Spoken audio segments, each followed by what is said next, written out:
안녕하세요. 오늘의 성경 속의 주제는 간음죄와 동성애가 되겠습니다. 위의 둘은 성경 율법에서 말하는 죄악의 대표 주자들로 생각됩니다. 그러면 성경이 말하는 간음죄에 대한 처벌은 무엇일까요? 신명기 22장 22절 남자가 유부녀와 함께 누운 것을 보거든 그 여자와 함께 누운 남자와 그 여자를 둘 다 죽일지니 너는 이같이 이스라엘에서 악을 제거할지니라. 즉 사형입니다. 그렇다면 동성애에 대한 처벌은 무엇일까요? 레위기 20장 13절 또 남자가 여자와 함께 눕듯이 남자와 함께 누우면 둘 다 가증한 짓을 행하였은즉 반드시 그들을 죽일지니 그들의 피가 그들에게 돌아가리라. 네, 이것도 역시 사형입니다. 위의 죄악을 단순히 처벌로만 비교하면 둘 모두 동급의 형벌로 생각할 수도 있지만 제가 볼 때는 전혀 그렇게 보이지를 않는데 왜 그럴까요? 먼저 간음이라는 죄는 하나님이 인간을 창조하신 제도 안에 속해 있는 죄입니다. 좀 더 쉽게 말하면 그 행위가 이미 기혼이라는 이유 외에는 하나님이 아담과 하와를 만드시고 자신의 목적을 이루기 위해 이미 설계된 관계, 즉 생체 제도라는 겁니다. 그리고 이 간음을 죄로 규정한 시기는 모세 이후에 정하신 것이고 또 모세 율법 이전에는 간음이라는 죄가 없었다는 사실입니다.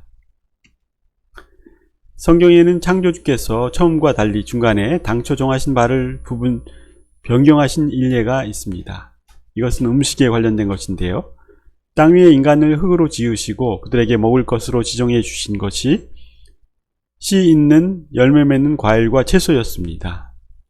창세기 1장 29절 하나님께서 이르되 보라 내가 온 지면 위에 있는 씨 맺는 모든 채소와 속에 씨 맺는 나무의 열매를 가진 모든 나무를 너희에게 주었노니 그것이 너희에게 먹을 것이 되리라. 하지만 홍수 이후 모든 땅이 물로 뒤덮여 땅 위에 식물이 사라졌을 때 하나님이 정하신 음식은 노아의 배 안에 함께 했던 동물들을 채소처럼 과일처럼 음식으로 허락하십니다. 창세기 9장 2절 땅의 모든 짐승과 공중의 모든 날짐승과 땅 위에 움직이는 모든 것과 바다의 모든 물고기가 너희를 두려워하고 너희를 무서워하리니 내가 그것들을 너희 손에 넘겨주었노라. 창세기 9장 3절 살아서 움직이는 모든 것은 너희에게 먹을 것이 될 것이요 푸른 채소와 같이 내가 모든 것을 너희에게 주었노라.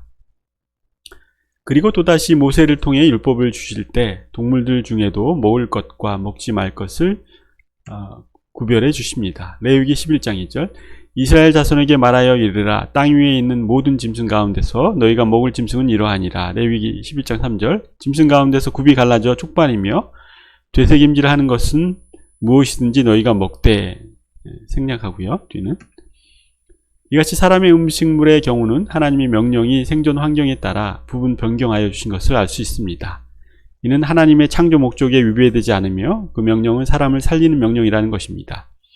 사람들을 위해 배려한 조치임을 알 수 있습니다. 다시 간음죄로 돌아가서 죄 가운데 있던 창조의 계보를 통해 다윗도 예수님도 오신 것을 보면 하나님은 율법의 죄 가운데서도 하나님의 정하신 뜻과 목적을 기반한 것이라면 변화의 기회가 있다는 것입니다. 따라서 모세 때에 없었던 안식일도 인간을 사랑해서 주신 것처럼 간음죄 또한 인간들을 배려한 법으로 중보를 통해 사람들에게 이를 관철하기 위한 법으로 보입니다. 그렇다면 성경이 말하는 동성애는 어떨까요? 이것은 간음죄와 근본부터 다릅니다. 하나님이 인간을 만드시고 생육하고 번성을 목적에 두고 계셨지만 동성끼리의 생체 관계는 이 목적에 역행하는 것이기 때문이죠. 이는 하나님이 제도를 거스리는 사탄이 만든 제도입니다.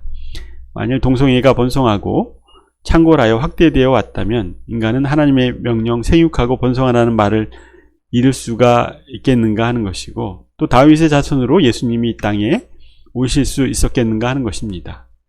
아마도 인류의 감소와 자연 도태로 이어졌을 것입니다. 이 같은 동성애는 마치 자신의 PC에 누군가 심어놓은 바이러스와 유사한 형태로 생각이 됩니다.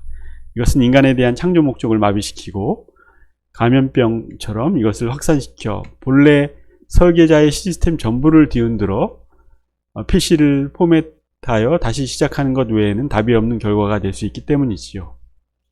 이같이 창조주께서는 동성애가 창궐했을 때 노아 때는 대홍수로, 또 아브라함 때는 소돔과 고모라의 유황불로 당시 세상을 심판하셨던 것처럼 마치 컴퓨터를 포맷하듯이 모든 데이터를 싹 쓸어 삭제했다고 보는 것이 맞지 않을까 생각이 됩니다. 하나님은 간음한 다윗의 죄도 용서하셨습니다. 그것은 그의 회개를 통해서였지요. 만일 그가 회개하지 않고 지속적으로 간음을 했어도 그를 용서하셨을까요? 그리고 또 그 어떤 동성애자라도 회개하고 돌아올 때는 하나님은 당연히 용서하셨을 것입니다.